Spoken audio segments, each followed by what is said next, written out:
Hello, let's take a look at Leetcode programming problem 589, N-ary tree preorder traversal. So the problem is as follows. We are provided with a N-ary tree as an input, and we have to find the preorder traversal of the tree. So as you would know, preorder traversal is a traversal in which first of all the root is processed and then the children of that root are processed. For example, if you see the input provided in over here, so in this we will start with the root node, which is 1.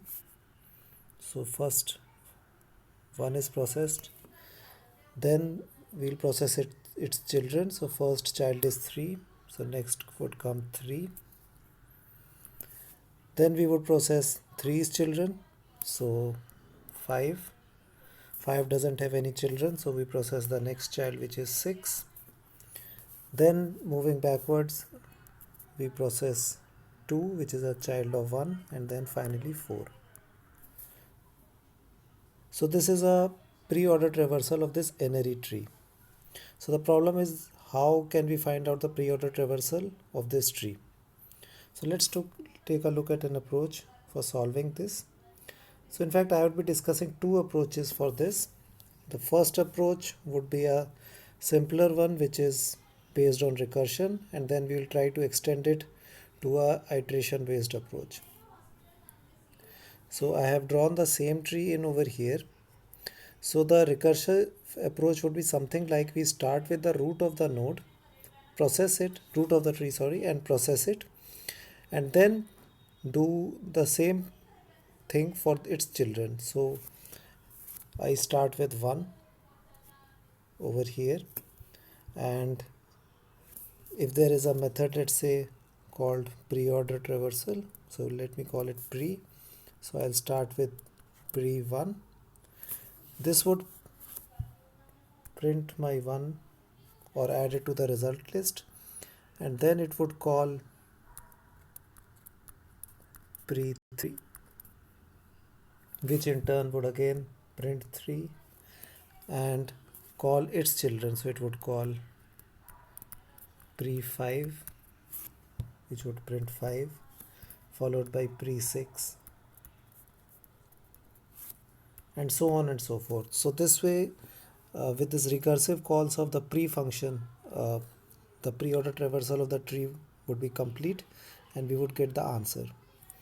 But one thing to note over here is that this is a recursive approach, and should we be able to extend it to an iterative approach? Yes, that should be possible. So for that, typically when we have to replace a recursive approach, so we opt for a stack based data structure, because internally recursion also is represented internally as a stack, as a function call stack. So we could simulate something like that over here.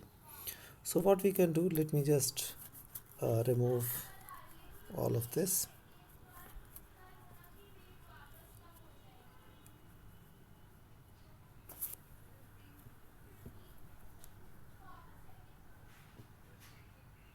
Okay, so what we can do is take two stacks actually.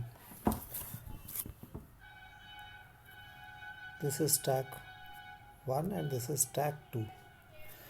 Stack 1 is a stack of list of nodes. So essentially the list of the nodes of a root, which are its children. So this is a stack of list of nodes.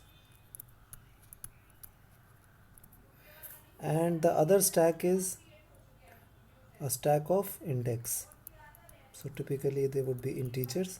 So this represents wherein in the list am I present while I am doing the pre-order traversal. So the way this would start is, I would again start with the root.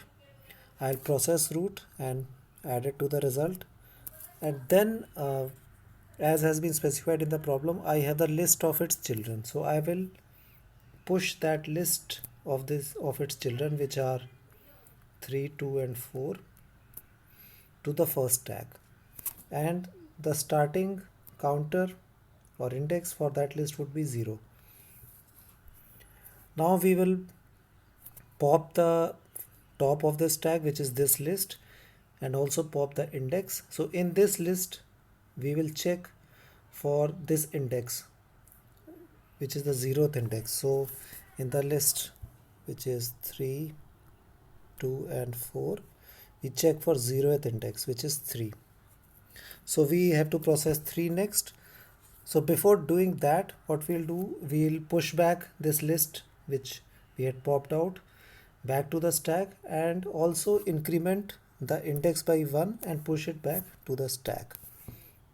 So I'll increment this 0 to 1. What this means is that in this list, I am now at the second position. In terms of the position and in terms of index, I am at index 1, which means is that my pointer is now shifted to here. Okay, so now I have 3. So again what I will do is I will process 3, since this is pre-order traversal and the root is processed first, or the parent is processed first, and then I'll push its children, the list of nodes which is its children, in this stack. And again I'll initialize the index as 0 and push it in the index stack. Now next step, we do the same thing. We pop out this 5, 6 and the 0th index. So what is at the 0th index in 5, 6? It is 5. So we process 5 and increment the index by 1. So the index in over here becomes 1. So it denotes basically the first index in this list, 5, 6. Now we again pop out the top of the stack, which is still 5, 6, pop out the index and process the index, the element at the provided index in this list, which is 6 in this case. So we process 6. Now once we have done this, we'll check, has my index reached the end of the list? So yes, it has, because 6 is the last element in the list. So we would not push it back in the list. So since we had already popped this out, it would not be present in over here, and neither would we push it back again in these stacks. Okay, so now we have 3 to 4 at the top of the stack. Okay, and my index is at 1 now, so I'll process that. So the index 1 in 3 to 4 is actually the item 2. So I'll process it. 2 doesn't have any children, so there is nothing to push back in the stack, and my index has now become 2. So let me update that. So it has become 2. I'll push it in the stack, and my pointer has also moved to 4. Now again I'll pop the top element from the stack. So it is 3 to 4 and the index is at 2. So in 3 to 4 list, the item at index 2 is 4. So we'll process it. And now we'll check, and we'll realize that we have reached the end of this list. The index 2 is the last element of this list. So we'll not push it back to the stack. So we have already popped this out and we would not push it back. So now my stack is empty. So once my stack is empty, I know that I have completed the pre-order traversal of this list, which is this, and I'll return this as an output. So in this case, by maintaining these stacks, actually I need not do recursion. I could just iteratively go over, keep popping elements from the stack and pushing new elements in it till my stack becomes empty. So if you would want to check the programmatic solution for this problem, please check out the link that is given in the description. Thanks for watching.